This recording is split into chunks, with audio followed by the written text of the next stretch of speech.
어떻게 너는 멀리서 올라온 엄마랑 밥 먹기로 해놓고 네 엄마 혼자만 두고 장모한테 가버릴 수 있어? 사정이 있었어요. 내가 납득할 만한 사정이 아니면 정말 가만 안 둘 거다. 실은 장모님이 자기한테 잘하는 자식들한테 재산 많이 주겠다고 해서요. 결국 돈 많이 받아보겠다고 그런 거야. 너는 네 장모 말이면 죽는 신용까지 할 생각이야. 아버지, 물론 돈 때문에 그렇게 행동하는 게 다른 사람들 눈에는 좋아 보이지 않겠지만 다들 속으로는 부모가 재산 있으면 재산 때문에라도 더 잘하려고 하게 되는 건 어쩔 수 없잖아요. 이해해 주실 순 없어요? 그렇다고 식당에 들어가서 음식까지 시켜놓고 음식 나오기도 전에 먼저 가버리는 게 말이 돼? 너네 둘이 왔다면서. 적어도 한 명은 엄마랑 같이 밥 먹을 수 있는 거 아니야? 장모님이 TV 고쳐달라시는데 제 와이프는 할 줄 모르고 그렇다고 와이프를 엄마랑 단둘이 있게 하기가 좀 그래서 와이프가 어색한 사람 앞에서는 소화도 잘 못 시켜요. 네 와이프는 아주 끔찍하게 생각하는구나. 그럼 그 많은 음식 앞에서 혼자만 처량하게 밥 먹는 엄마 생각은 안 났어. 들어보니 종업원들이 음식 가져올 때마다 엄마를 처량하게 봤다더라. 네 엄만 또 남기는 거 싫어해서 니네가 시킨 짜장면까지 억지로 먹다가 탈났고. 그냥 싸가시면 되지 왜 그걸 억지로 드셨대요? 다 불어버린 짜장면 누구 먹으라고?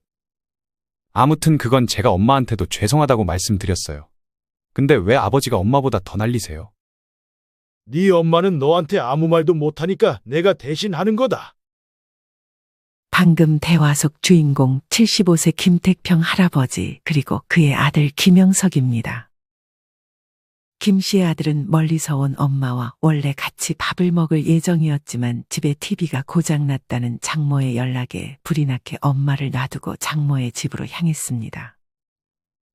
김 씨는 그런 아들의 태도에 화가 나서 아들에게 전화해 화를 냈습니다. TV 하루 안 보면 어떻게 된대? 식사 끝나고 가서 고쳐주던지 다음날 사람을 부르던지 하면 되지. 장모님이 매일 드라마를 보시는데 하필 드라마 시작 전에 TV가 고장나셨나 봐요. 오늘 중요한 회차라고 무조건 봐야 한다고 그래서. 너는 네 장모 드라마 한 편 못 보는 게 더 중요하냐? 그깟 드라마 재방송으로라도 보면 되지. 하루의 유일한 낙이 드라마 보는 거라 그래요.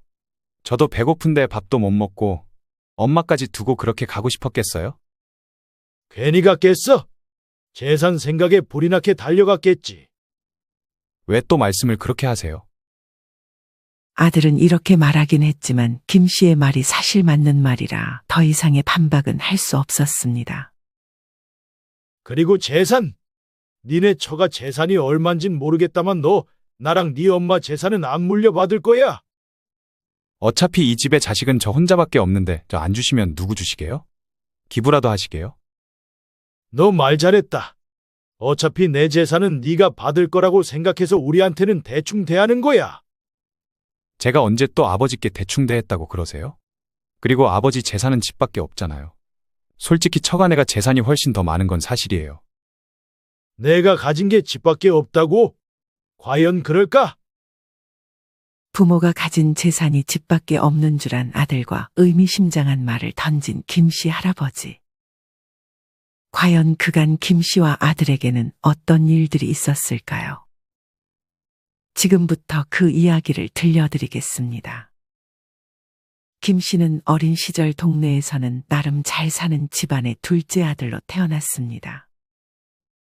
김 씨는 형제 중에서도 가장 똑똑하고 총명했기에 김 씨의 아버지는 돌아가시기 전에 가진 땅의 반 이상을 둘째인 김 씨에게 물려줬습니다. 하지만 몸이 별로 좋지 않았던 첫째 아들을 끔찍히도 아꼈던 김 씨의 어머니는 김 씨의 아버지가 돌아가시자마자 김 씨의 땅 절반을 빼서 첫째에게 주었습니다. 김 씨는 그런 어머니를 이해했습니다. 하지만 김 씨가 땅을 줄 당시 제일 알짜인 땅만은 남겨놓은 상태였습니다. 김 씨의 어머니는 땅의 크기만 중요했지 어떤 땅이 제일 중요한지는 알지 못했습니다. 그렇게 시간이 흘러 김 씨가 가진 땅은 큰 폭으로 가격이 올랐습니다. 하지만 워낙 좋은 땅이었기에 김 씨는 그 땅을 일부만 팔고 가격이 더 오를 때까지 기다렸습니다. 그렇게 김 씨는 대학을 졸업하고 금융회사에 취직을 했습니다. 그리고 그곳에서 아내 한 씨를 만났습니다. 한 씨는 김 씨가 다니던 직장에서 청소일을 해주던 사람이었습니다. 김 씨는 아주 어려 보이는데 힘든 일을 하는 한 씨에게 계속 마음이 갔습니다. 김 씨는 한 씨에게 매일같이 음료수를 건넸고 그렇게 둘은 연애를 시작하다 결혼을 했습니다. 김 씨와 한 씨의 나이 차이는 무려 10살 가까이 되었지만 대화가 잘 통했습니다. 김 씨는 결혼할 때 집을 아내인 한 씨의 명의로 해줬습니다.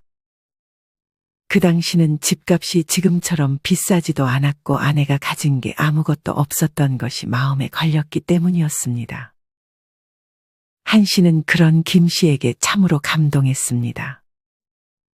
시간이 흘러 김 씨와 한 씨는 아들 형석을 낳았습니다. 김 씨는 어릴 때부터 형제들끼리 비교하는 집안에서 자랐기 때문에 자식을 하나만 낳고 싶다고 한 씨에게 뜻을 전했고 한 씨도 그런 김 씨의 생각을 이해해 줬습니다. 아들 형석은 어릴 때부터 김 씨를 닮았는지 눈치가 빨랐습니다.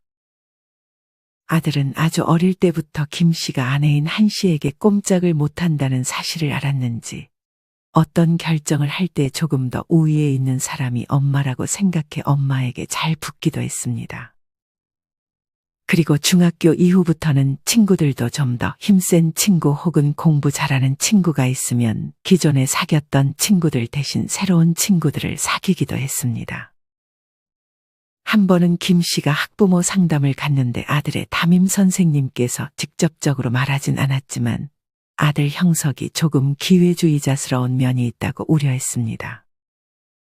이때까지만 해도 김 씨는 아들이 눈치가 빠르고 좀 더 나은 친구와 어울리려고 하는 모습을 그렇게 나쁘게 보지만은 않았습니다. 이후 시간이 흘러 어느덧 아들은 성인이 되었고 회사에 취직해 꽤나 빨리 승진을 했습니다. 회사 안에서도 상사들에게 아부를 잘해 동기들보다 빨리 승진을 한 것이었습니다. 아들은 김 씨와 마찬가지로 회사 내에 있는 여직원과 몰래 연애를 하다 약혼을 했다며 그 소식을 김 씨와 한 씨에게 전했습니다. 아이고, 너무 잘 됐네. 예비 며느리는 어떤 사람이야? 가족들은 만나봤어? 좋은 사람이죠. 가족분들은 아직 한 번밖에 안 만나봐서 잘은 모르겠는데 형제들이 좀 많은 것 같아요. 여자친구 포함 4명이에요. 아빠는 아빠 포함 형제가 7명이었어. 김 씨는 4명이면 많은 것도 아니라는 듯 아들에게 말했습니다. 그때랑 지금은 다르죠. 근데 제가 보기에 약간 여자친구 형제들이 서로 부모님한테 잘하려고 견제하는 모습이 있는 것 같아요. 왜 그런진 잘 모르겠어요. 그래. 다들 효자 효녀들이네. 상견례 일정은 잡았고? 네. 안 그래도 그거 관련해서 말씀드리려고 왔어요. 아들은 결혼 날짜와 상견례 날짜에 대해서 부모님과 상의 후 돌아갔습니다. 이후 상견례 당일 김 씨와 한 씨는 약간 긴장한 채 약속 장소로 향했습니다. 음식값은 형석이가 낸다고 했지? 그렇긴 했는데 애가 무슨 돈이 있다고. 그냥 우리가 낼까요? 우리가 내는 게 예비 사돈네한테는 실례일 수 있어. 그냥 자식들이 하자는 대로 따르는 게 제일 좋아. 아들은 선물은 할 필요가 없다고 했지만 그래도 빈손으로 가기가 조금 그래서 김 씨와 한 씨는 술을 좋아하는 사돈네를 위해 적당한 가격의 양주를 사서 약속 장소로 향했습니다. 그렇게 김 씨와 한 씨는 약속 시간 10분 전에 도착했지만 예비 사돈네는 그보다 더 일찍 도착해 있었습니다. 꽤 넓은 테이블에 사돈네의 자식들까지 다 앉아 있으니 김 씨와 한 씨는 괜히 많은 인원에 압도되는 느낌을 받았습니다. 김 씨네와 사돈네는 서로를 소개하며 간단히 인사하고 자리에 앉았습니다. 그리고 김 씨가 말도 꺼내기 전에 선물을 알아봤는지 예비 안사돈이 말을 꺼냈습니다. 아이고, 저희 주시려고 가져오신 거예요? 네. 빈손으로 오기가 좀 그래서요. 술을 즐겨 하신다 그래서 가져왔는데 마음에 드실지 모르겠네요.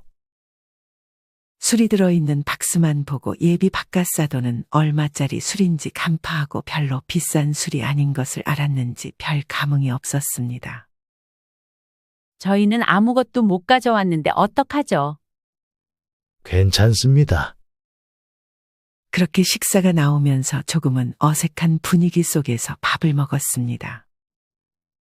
그렇게 서로를 탐색이라도 하듯 처음에는 조심스러운 질문들이 오고 갔고, 이내 조금씩 단도직입적인 질문을 예비사돈 쪽에서 먼저 하기 시작했습니다. 예비 사위한테 얼핏 들었는데 그럼 재산은 지금 사시는 집 한 채가 전부이신가요? 자식들도 다 있는 데서 재산에 대한 질문을 들은 김 씨와 한 씨는 당황했습니다. 아들에게 재산에 대한 얘기를 할 생각이 없었던 김 씨는 그렇다고 대답했습니다. 그럼 남은 노후는 주택연금으로 돌려서 지내셔야겠네요. 김 씨와 한 씨는 아직 그럴 생각이 없었지만 굳이 이 부분에 대해서 깊게 대화하기가 싫어 그럴 수도 있다고 답했습니다. 그런 김 씨의 말을 듣고 사돈네의 다른 자식들도 약간 실망한 기색을 보이는 듯 했습니다. 김 씨의 대답을 끝으로 사돈네는 더 이상 김 씨네에게는 관심이 떨어진 듯 자기들끼리 얘기하기 시작했습니다. 아들의 말대로 예비 사돈의 자식들은 부모님께 아주 잘하는 듯 보였습니다. 부모님의 옷 매무새를 다듬어 주기도 하고 새우를 까주기까지 했습니다. 그런데 그게 김 씨의 눈에는 진짜 자기 부모님을 위한 행동이라기보다는 서로 눈치를 보면서 경쟁하듯 효도하는 모습처럼 보였습니다. 예비 사돈은 그런 자식들의 행동을 즐기는 듯 보였습니다. 김 씨와 한 씨는 예비 사돈이 그렇게 마음에 들지는 않았지만 반대할 정도는 아니라서 아들에게 굳이 아무 말 하지 않았습니다. 상견례가 끝나고 아들이 어느 날 김 씨의 집에 찾아왔습니다. 물론 할 말이 있어서 찾아온 것이었습니다. 아들은 김 씨에게 단도직입적으로 집을 해줄 수 있냐고 물었습니다. 아무래도 집은 남자 쪽에서 해주기를 장모님께서 바라셔서요. 집은 전세로 시작하려 한 거 아니었어? 최근에 전세로 시작하겠다고 말씀드렸는데 썩 마음에 들지 않는 눈치를 주셔서요. 이후에 여자친구한테 집은 남자 쪽이 해오는 게 맞는 거라고 말씀하셨나 봐요. 김 씨는 그런 얘기를 당연한 듯 하는 사돈이 매우 못마땅했습니다. 김 씨의 아들은 큰 기대를 하지 않았습니다. 아들은 이때까지도 부모님의 재산이 거의 없다고 생각했기 때문이었습니다. 하지만 김 씨는 이제껏 일하면서 모아놓은 목돈에 예전에 물려받은 땅까지 해서 사실 아들의 집은 해주고도 남았습니다. 김 씨는 아내 한 씨와 이 부분에 대해서 상의했습니다. 하지만 이때까지 한 씨는 항상 아들 편이었습니다. 이전에도 김 씨와 아들이 먹고 싶은 게 다르면 항상 한 씨는 아들이 먹고 싶다는 것을 시켜줬고 남편보다는 아들의 의견에 손을 들어주는 경우가 많았습니다. 이를 아들도 아는지 아들은 항상 한 씨에게 좀 더 잘하는 모습을 보이기도 했습니다. 반대로 김 씨는 아내 한 씨의 말을 대부분 따르는 편이었습니다. 이번에 집 얘기를 꺼냈을 때도 아내 한 씨는 김 씨의 예상대로 아들에게 집을 해주자는 쪽으로 말했습니다. 김 씨는 그렇게 아들에게 해주는 것이 좋은 것만은 아니라고 생각해 말은 않고 있었지만 아내 한 씨의 뜻에 따라 아들을 이번에만 도와주자고 다짐했습니다. 정말요?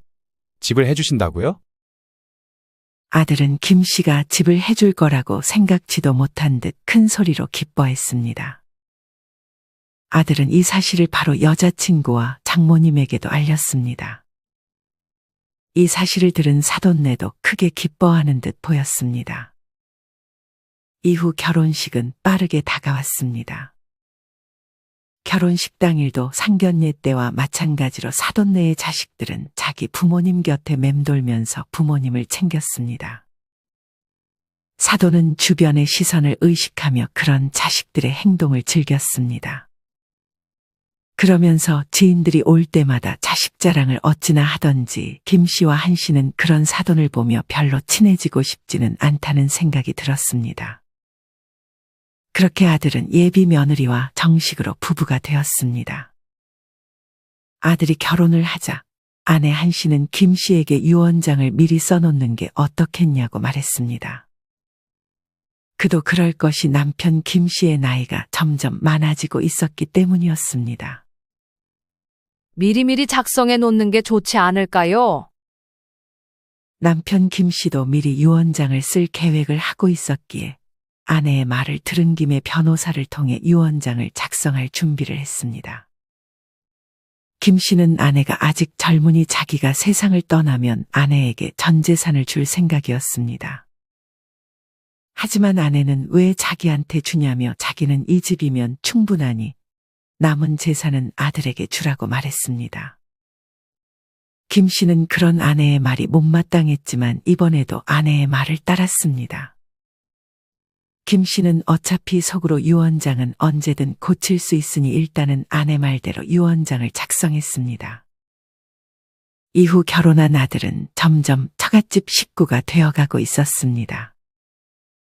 아들은 어차피 자기 집의 재산이 얼마 안 된다고 생각했고 재산이 많다고 생각했던 처가 쪽에 붙어서 많은 시간을 보내기 시작했습니다.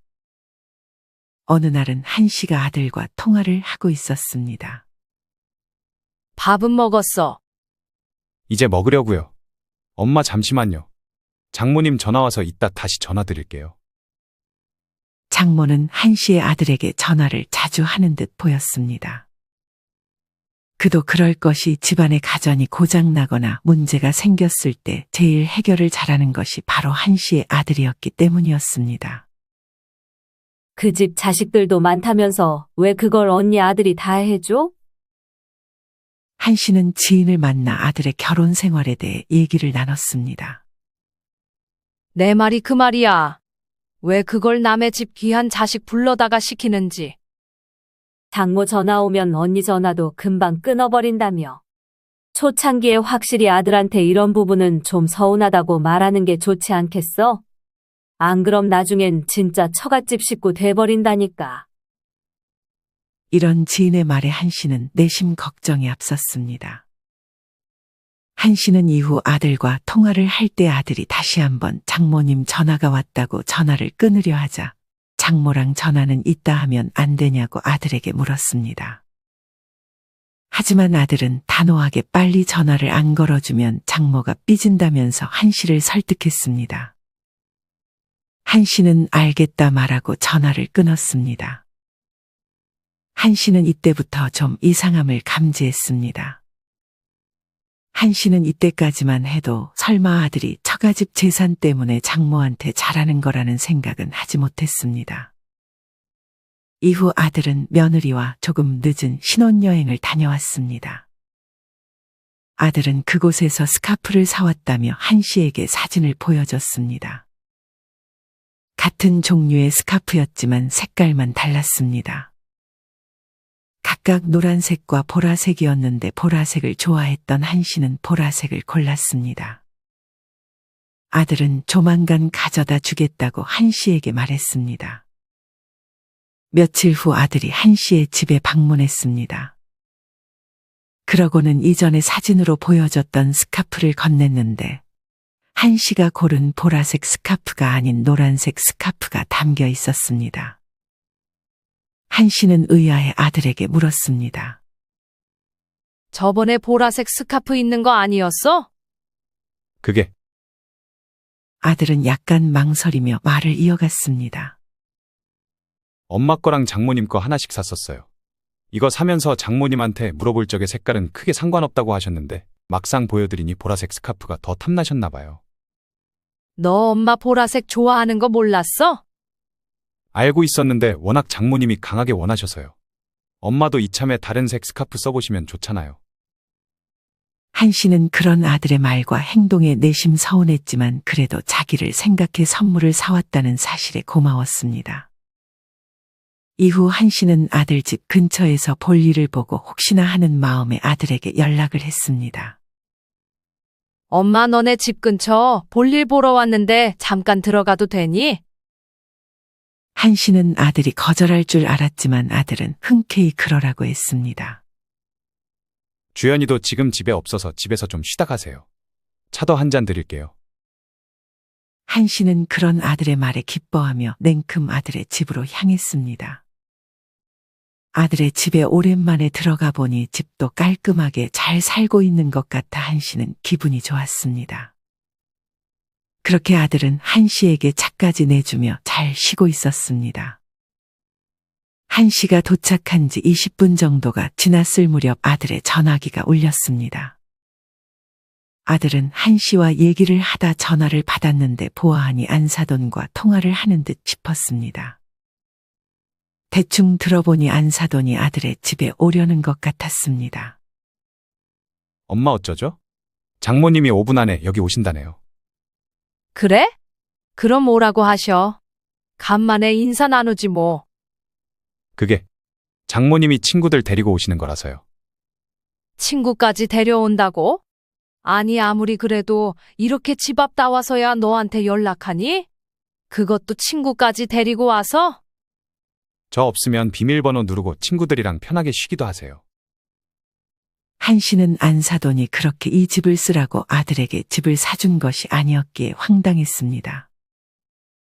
엄마, 죄송하지만 먼저 일어나 주실 수 있어요?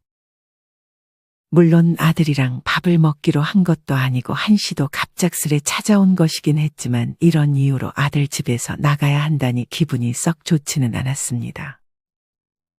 한 씨는 그렇게 마시던 차를 다 마시지도 못하고 아들의 집을 떠났습니다. 한 씨가 집을 떠날 때 안사돈처럼 보이는 사람이 친구들과 아들의 집으로 향하고 있었습니다. 한 씨는 굳이 아는 척하지 않고 몰래 그들의 대화를 엿들었습니다. 아니, 이렇게 사위 집에 막 찾아가도 되는 거야? 우리 사위가 얼마나 나를 아끼는데. 전화도 잘 받고 오라면 오고 가라면 가고. 너무 노예처럼 부려먹는 거 아니야? 노예라니. 사돈의 입에서 나온 단어가 아니었지만 그런 말을 듣고도 딱히 반박을 하지 않는 사돈 때문에 한 씨는 화가 머리 끝까지 났습니다. 다 내 재산 때문이지. 내 재산은 나한테 잘하는 자식들에게 더 많이 물려준다고 선언했거든. 그니까 너네들도 재산 꼭 붙들고 죽을 때까지 효도 받아. 사돈의 말을 들어보니 한 씨는 그제서야 아들의 행동이 이해가 갔습니다.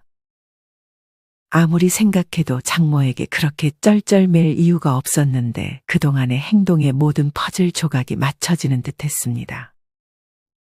한 씨는 그런 아들과 안사돈의 행동에 참 씁쓸했습니다. 그렇다고 한 씨는 아들에게 재산을 밝혀 아들이 그런 마음으로 자신들에게 잘해주는 것이 싫었습니다. 한 씨는 이 사실을 남편 김 씨에게도 말할까 싶었지만 남편은 아들이 결혼하고 아들에게 관심을 끄는 듯 했습니다. 한 씨는 그냥 있었던 일을 최대한 모른 척 하고자 했습니다. 이후 결혼하고 명절에 항상 아들과 며느리는 처가댁을 먼저 들리는 듯 했습니다.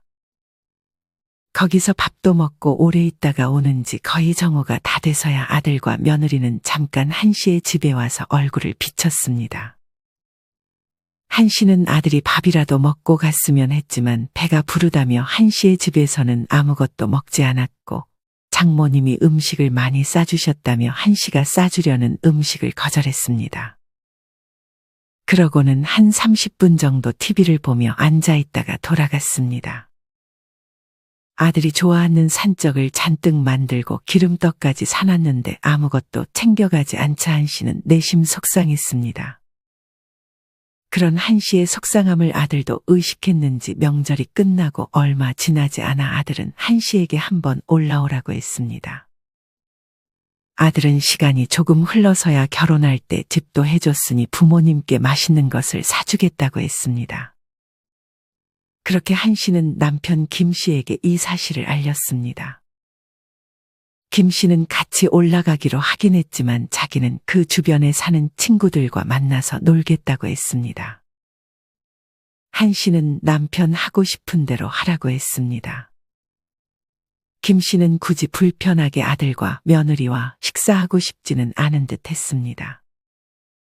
그래도 한 씨를 혼자 올려보내기는 마음에 걸려 남편의 차를 타고 아들의 집 쪽으로 향했습니다. 한 씨는 아들에게 줄 반찬과 선물을 바리바리 싸들고 갔습니다. 혼자 버스를 탔다면 고생했을 텐데 남편의 차로 같이 가니 참으로 편했습니다. 남편 김 씨는 한 씨를 아들의 집에 내려주고 싸온 반찬과 선물을 아들 집으로 옮기는 것을 도와줬습니다. 아버지는 같이 식사 안 하시게요? 나는 요 근방에 약속이 있어서 엄마 데리고 맛있는 거 먹고 와라. 김 씨는 그렇게 먼저 차를 타고 친구들을 만나러 가고 한 씨와 아들 며느리는 미리 예약한 식당으로 향했습니다. 엄마, 중식당 괜찮으시죠?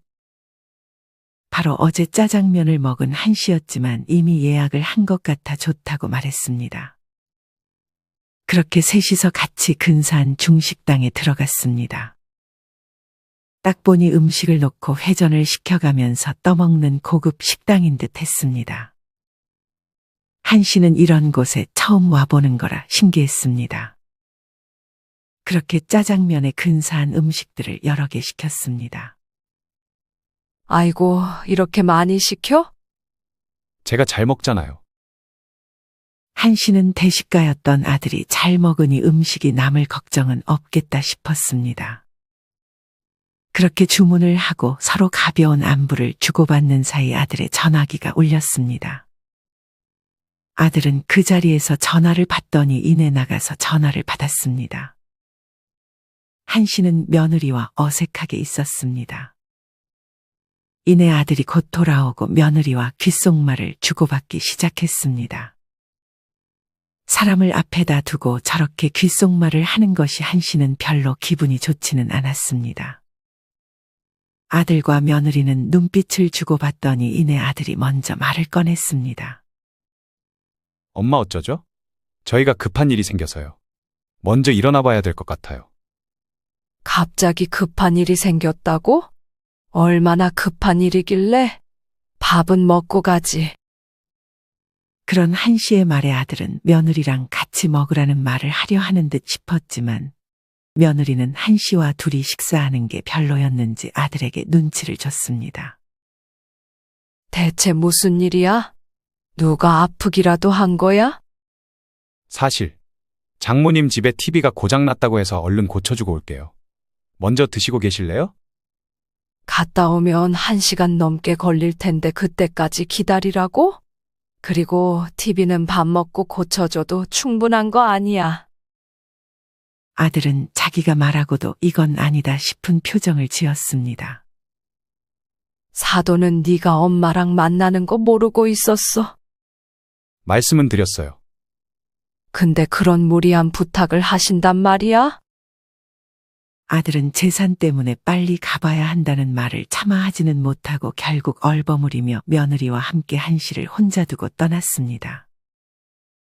이후 한 씨는 식당에 혼자 앉아 있었고 아들 며느리가 나가자마자 요리들이 하나씩 들어오기 시작했습니다. 한 씨는 급하게 음식을 취소하고 싶었지만 이미 전부 다 요리를 시작해버려서 그러지도 못했습니다. 한 씨는 남편에게 전화했지만 남편은 잘 놀고 있는지 전화를 받지 않았습니다. 한 씨는 면 요리를 남기고는 전부 음식이 나오자마자 포장해달라고 했습니다. 한 씨는 자기의 음식을 먹고 아들과 며느리가 시킨 음식들도 그냥 버리기는 아까울 것 같아 억지로 먹었습니다. 한 씨는 직원들이 들어와서 필요한 것은 없냐고 물을 때마다 처량한 느낌을 받았습니다. 그렇게 아들 며느리는 계산조차 하지 않고 갔는지 음식값 계산까지 한 씨가 떠맡아서 했습니다. 한 씨는 음식점을 나오고 점점 속이 안 좋아지기 시작했습니다. 그리고 얼마 안가 불행히도 탈이 나서 응급실에 실려갔습니다. 한 씨는 그래도 수액을 맞으니 곧 괜찮아졌습니다.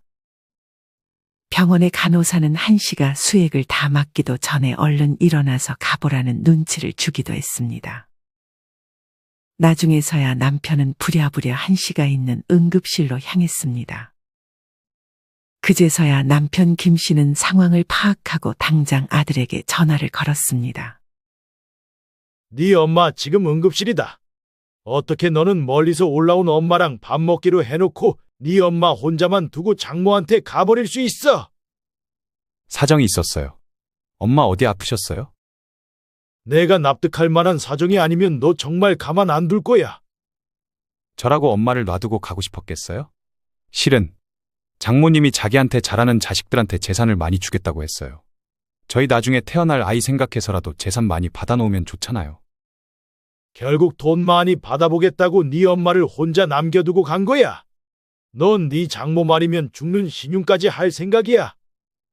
아버지, 물론 돈 때문에 그렇게 행동하는 게 다른 사람들 눈에는 좋아 보이지 않겠지만 다들 속으로는 부모가 재산 있으면 돈 때문이라도 더 잘하려고 하게 되는 건 어쩔 수 없잖아요. 이해해 주실 순 없어요? 그렇다고 식당에 들어가서 음식까지 시켜놓고 음식 나오기 전에 먼저 가버리는 게 말이 돼? 너네 둘이 왔다면서. 적어도 한 명은 엄마랑 같이 밥 먹을 수 있는 거 아니야? 장모님이 TV 고쳐달라시는데 제 와이프는 할 줄 모르고 그렇다고 와이프를 엄마랑 단둘이 있게 하기가 좀 그래서 와이프가 어색한 사람 앞에서는 소화도 잘 못 시켜요. 네 와이프는 아주 끔찍하게 생각하는구나. 그럼 그 많은 음식 앞에서 혼자만 처량하게 밥 먹는 엄마 생각은 안 났어. 들어보니 종업원들이 음식 가져올 때마다 엄마를 처량하게 봤다더라. 네 엄만 또 남기는 거 싫어해서 니네가 시킨 짜장면까지 억지로 먹다가 탈났고. 그냥 싸가시면 되지 왜 그걸 억지로 드셨대요? 다 불어버린 짜장면 누구 먹으라고. 아무튼 그건 제가 엄마한테도 죄송하다고 말씀드렸어요. 근데 왜 아버지가 엄마보다 더 날리세요? 아들은 자기를 이해 못해주는 아버지에게 도리어 화를 냈습니다. 네 엄마는 너한테 아무 말도 못하니까 내가 대신 하는 거다. 네 장모는 TV 하루 안 보면 어떻게 된대? 식사 끝나고 가서 고쳐주던지 다음날 사람을 부르던지 하면 되지. 장모님이 매일 드라마를 보시는데 하필 드라마 시작 전에 TV가 고장나셨나 봐요. 오늘 중요한 회차라고 무조건 봐야 한다고 그래서. 너는 네 장모 드라마 한 편 못 보는 게 더 중요하냐? 그깟 드라마 재방송으로라도 보면 되지. 하루에 유일한 낙이 드라마 보는 거라 그래요. 저도 배고픈 건 마찬가지였는데 밥도 못 먹고 엄마까지 놔두고 그렇게 가고 싶었겠어요? 괜히 갔겠어? 재산 생각에 불이 나게 달려갔겠지. 왜 또 말씀을 그렇게 하세요? 그리고 재산. 니네 처가 재산이 얼만진 모르겠다만 너 나랑 네 엄마 재산은 안 물려받을 거야. 어차피 이 집에 자식은 저 혼자밖에 없는데 저 안 주시면 누구 주시게요? 기부라도 하시게요? 너 말 잘했다. 어차피 내 재산은 네가 받을 거라고 생각해서 우리한테는 대충 대하는 거야. 아들은 아버지와는 말이 통하지 않는다는 듯 전화를 끊고 한 씨에게 전화를 걸었습니다. 하지만 한 씨의 핸드폰에 아들의 전화가 오자 남편 김 씨는 바로 통화 거절 버튼을 눌러버렸습니다. 한 씨는 수액을 다 맞고 남편과 함께 집으로 돌아갔습니다. 가는 길 내내 한 씨는 아무 말도 하지 않았습니다. 남편은 한 씨에게 계속 몸 어떠냐고 걱정해줬고 한 씨는 그저 옆에 있는 남편에게 고마운 마음만을 생각했습니다. 이후 김 씨는 유언장의 내용을 수정하러 변호사를 다시 만났습니다. 아들에게 주기로 했던 재산 모두 아내에게 주기로 내용을 바꾸기 위해서였습니다. 그리고 아들에게 그동안 말하지 않았던 재산에 대해 말해줬고 전부 아내 한 씨에게 증여 및 상속할 거라는 유언장을 아들에게 보여줬습니다. 그러고는 네가 그렇게 좋아하는 돈을 가지고 싶으면 평생 엄마에게 잘하라는 말을 남겼습니다. 남편은 아내보다 10살 가까이 많았기에 자기가 먼저 떠나면 죽기 전까지 한 씨에게 절대 아들에게 재산을 주지 말라고 신신당부했고 아내도 그간 깨달은 것이 있었는지 그런 남편의 말에 동의했습니다. 이후 부모의 재산을 한 아들과 며느리의 행동은 기가 막힐 정도로 달라지기 시작했습니다. 부모님의 재산이 장모님이 가지고 있는 재산보다 훨씬 많다는 사실을 알게 되자 아들과 며느리는 장모가 불러도 가지 않고 심지어 전화도 받지 않았습니다. 그리고 이제는 장모가 집에도 못 들어오게 했습니다. 갑자기 달라진 태도의 장모는 적잖이 당황한 듯 싶었습니다. 그 대신 아들과 며느리는 어버이날에 김 씨와 한 씨에게 줄 카네이션을 가져오질 않나 갑자기 안 하던 행동을 하기 시작했습니다. 그러고는 재산을 조금이라도 일찍 받고 싶어 김 씨에게 유언장 내용을 바꿔줄 생각이 없냐고 물어보기도 하고 아버지가 아닌 엄마를 설득해 보기도 했지만 김 씨와 한 씨는 이제 단호했습니다. 어느 날은 돈이 급했는지 아들은 김 씨의 집을 찾아왔습니다. 한 씨와 김 씨는 고층 아파트에 살고 있었는데 최근에 엘리베이터가 고장났습니다. 김 씨와 한 씨는 운동 겸 원래 계단으로 다니곤 해서 상관없었지만 아들은 땀을 뻘뻘 흘리며 며느리와 김 씨의 집에 계단으로 올라가야 했습니다. 그렇게 올라와서 좋은 투자 정보가 있다며 재산 중 일부만 먼저 해달라는 아들과 며느리의 말에 김 씨는 콧방귀도 끼지 않았습니다. 그 돈 가지고 싶으면 너넨 네 엄마한테 평생 잘해야 할 거야.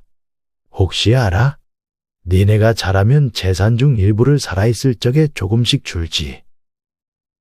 김 씨와 한 씨는 이전에는 돈 때문에 자식이 자기들에게 잘하는 것이 별로라고 생각했지만 이는 엄연한 현실이었습니다. 김 씨는 자기가 세상을 떠나면 아내 한 씨가 그렇게라도 자식에게 효도를 받다가 가기를 바랄 뿐이었습니다. 그렇게 김 씨와 한 씨는 이번 일을 계기로 아들에게서는 조금 멀어져 둘이서 행복한 노후를 보내며 억지 효도라도 아들에게 효도를 받으며 그렇게 지내고 있습니다. 여러분은 이런 김 씨의 이야기를 어떻게 들으셨나요? 재산 때문에 행동이 왔다 갔다 하는 아들의 행동에 김 씨와 한 씨는 참으로 씁쓸한 마음이 들었을 것 같습니다. 물론 모든 자식이 김 씨의 아들처럼 기회주의적인 모습을 보이는 것은 아닙니다. 하지만 부모의 재산에 따라 행동이 달라지는 자식들이 없지는 않은 것 같습니다. 그렇기 때문에 더욱 우리가 가진 재산들을 죽을 때까지 꼭 손에 붙들고 있는 것이 좋다는 생각이 듭니다. 여러분의 생각은 어떠신가요? 만약 여러분이 어느 정도 재산을 가지고 있는 상황에서 아들과 며느리가 재산의 정도에 따라 효도하는 정도가 달라진다면 재산을 밝히는 게 좋다고 생각하시나요? 아니면 끝까지 굳이 재산을 밝히지 않는 게 좋다고 생각하시나요? 여러분의 다양한 생각을 자유롭게 댓글로 남겨주세요. 이상으로 오늘의 영상을 마치겠습니다. 우리 모든 구독자분들의 행복한 여생을 응원합니다. 다음에 더 좋은 내용으로 찾아뵙겠습니다. 감사합니다.